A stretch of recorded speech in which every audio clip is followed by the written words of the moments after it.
Il est naturel que pour le CICR, sa préoccupation primaire, c'est la situation humanitaire à l'est du Congo, à Goma, à Bukavu, à Uvira, mais aussi à Beni et à Bunia.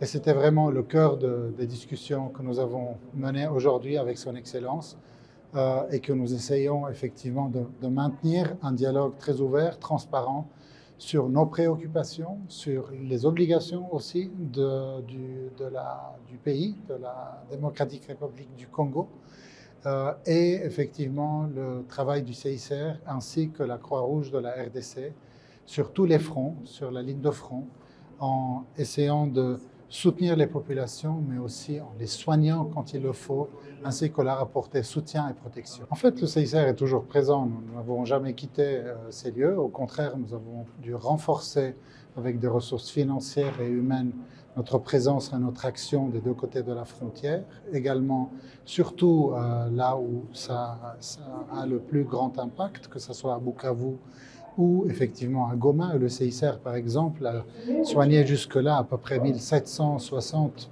blessés de guerre graves à Ndosho, à Beni, à Goma, mais aussi à Bukavu.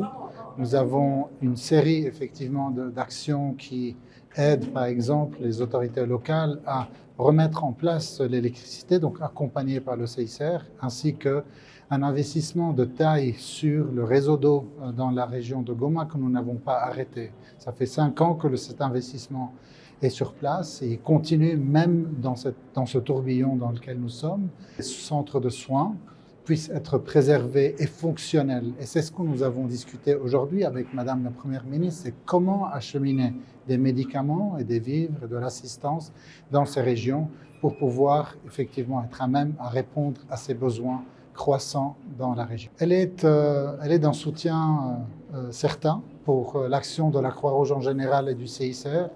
Elle connaît effectivement le CICR depuis très longtemps et je pense qu'elle nous a énormément ouvert des portes, soutenu, envoyé les bons messages à une organisation qui est vraiment sur la ligne de front.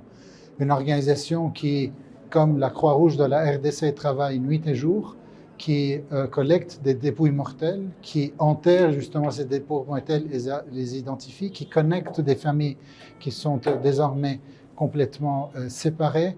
Donc son apport était très très rassurant. On espère que ce soutien puisse se matérialiser davantage avec un soutien pour les populations sur place, ainsi qu'une bonne effectivement compréhension des enjeux liés à ce conflit armé.